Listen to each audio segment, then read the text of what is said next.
Piers Morgan issued a blunt response when questioned about a major BBC job. The former Good Morning Britain presenter appeared on the BBC's Newsnight on Monday the 24th of November, and refused to confirm whether he will apply to become the next Director General of the BBC. It follows Tim Davies' resignation from his position in early November 2025.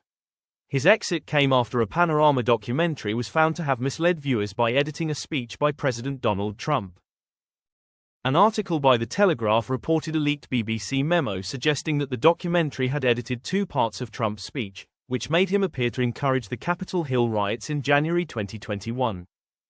With the major BBC role now vacant, Piers dodged the question on Newsnight when asked by a fellow guest whether he would apply for the job. He simply said no comment. One person in the comments section quipped, "Hell walk out if any of the weather presenters ask him an awkward question." A second person said, "At Piers Morgan do it." However, another person argued, "I doubt it. I seriously doubt it." Following the scandal, Donald Trump threatened to sue the BBC for between $1 billion and $5 billion. The BBC confirmed it has received a letter from President Trump and would respond directly in due course. The BBC later apologized to Trump.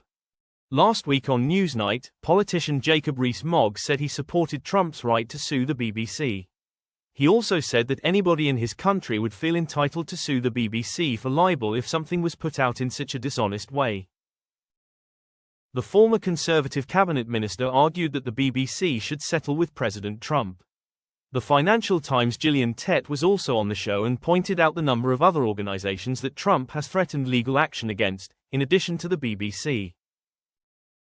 The pair also clashed over their views on censorship in the US, and at one point, Jacob repeatedly asked Gillian questions about her views on Joe Biden, but host Victoria Derbyshire was forced to step in and tell him off as he didn't let her reply. She said, "Let her at least finish one of your questions."